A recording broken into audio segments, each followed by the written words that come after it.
It's right here, watch. Because lawlessness will abound. He's letting you know it will abound. Don't you let lawlessness decide your heart. Let his goodness have already captured it. See, when this happens, if you're walking in love, you're untouched. If you're a Christian for your sake, when this happens, you'll be wondering why God's letting it happen and what did I do wrong and what door did I open and why do you let him treat me that way if you love me? You show me one person that ever had that mentality that was encouraged in producing life. It won't happen.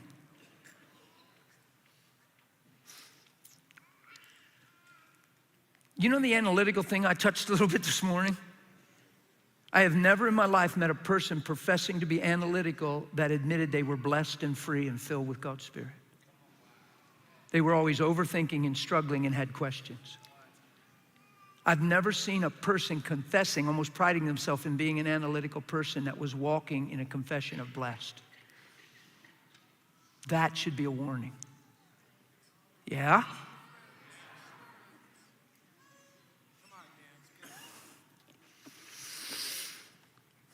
Because lawlessness will abound, watch. The love of, here we go, will what? Now that's fascinating because that's telling you that people were walking in love. They had a revelation of love. But they got their eyes on lawlessness and it began to overshadow and outweigh the love that they had become. Are you with me? It doesn't say they never knew love in the first place, so they were sitting ducks. It said the love they knew went cold because they didn't take earnest heed of the things they heard. And they got their eyes on what was wrong and they missed what was made right. And they failed to see that they were created to be a response in the situation, not a recipient of the situation. So they took on the situation instead of shine into it. Are you with me? Watch. Lawlessness is going to abound and the love of many will grow cold. So what is the purpose of the false prophet thing and all the lawlessness abounding and Satan moving in people to get all this stuff to happen? Is he trying to give you a rough day and break your heart? Is he trying to blow up your circumstances? He's after love. Because the thing that he can't defeat about God is God is love. And you and I, before we knew God, didn't deserve anything from God, and he gave us his son and his kingdom. You can't beat a God like that. There's nothing you can do to stop him except get the people to not believe it's true and receive it. Are you with me? But he who endures to the end.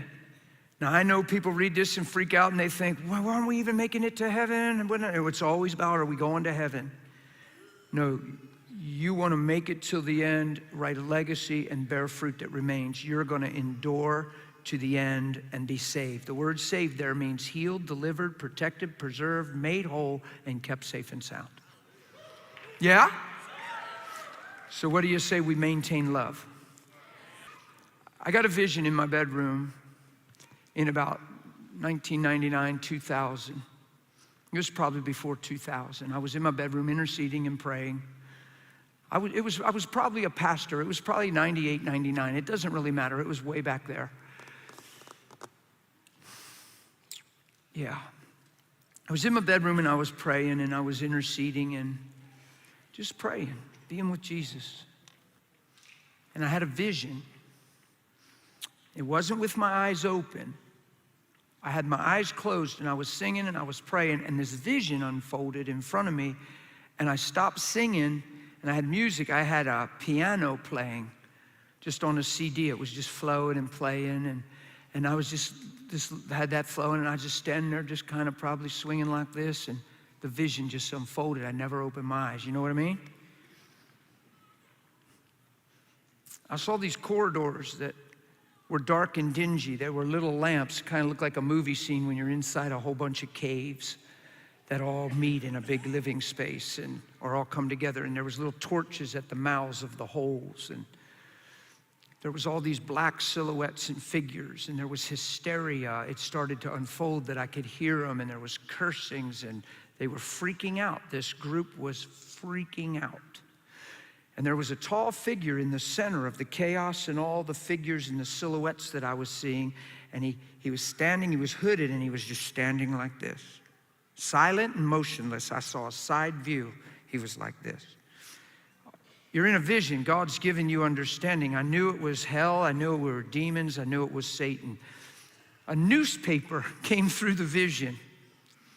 Jesus Christ raised from the dead.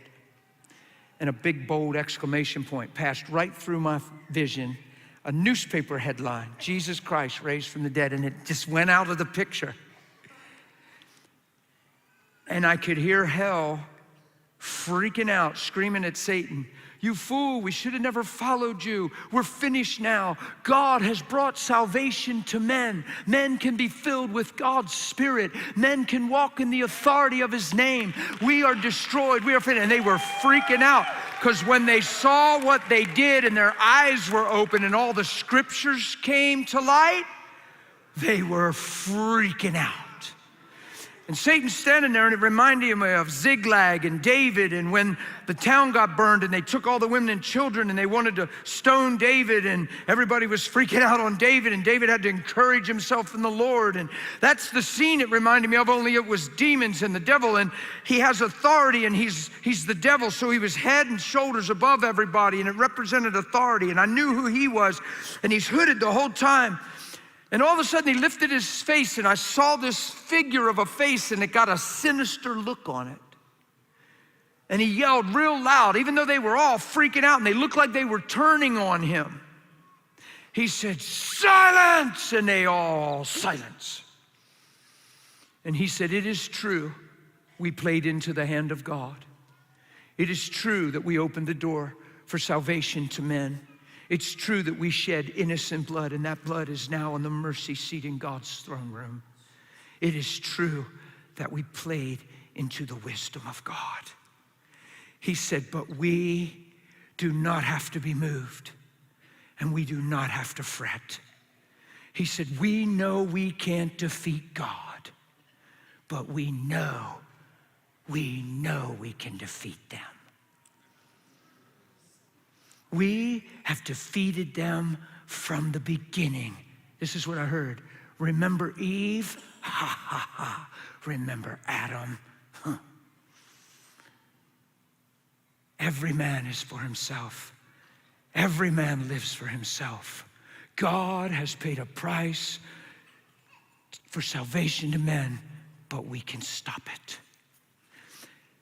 I want you guys to come in here. They all came in. They're in a big huddle. He says, don't worry about them building churches. Don't worry about them preaching. Don't worry about them praying. Don't worry about their gatherings. Let them gather. Just keep their hearts far from who He is. Keep them hurt. Keep them frustrated. Get them to compete. Make them argue over their beliefs. Do whatever you can to keep what He paid for becoming real to them. Keep men stuck within men and keep them the same. But let them do what they do toward God, but make sure they're hurt inside, frustrated inside, and unforgiveness inside. Come on, guys. We know men. We know them from the beginning. Every man is for himself. We can do this, guys. And by the year, whatever I heard, by the year, whatever what it was, 2098, 99, it'll be no big deal. It'll be an Easter story, but there'll be no apparent change on the earth, even though God crucified His own Son. And I'm standing there bawling in this vision, thinking, how much has this come to pass? When you look at all the arguments in the church, all the division, all the stuff that has happened since that time.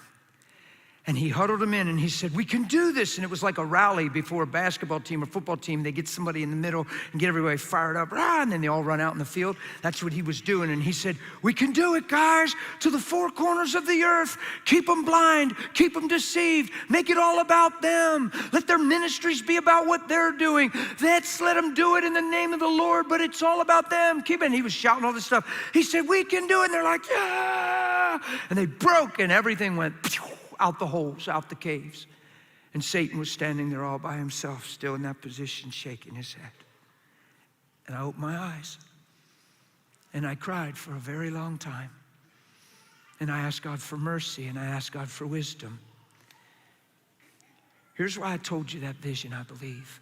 Because I don't know, it just got big in my heart. He's succeeded in that vision in many ways. When you hear somebody tell you a story like that, you have to make sure that he's not succeeding that vision in your life.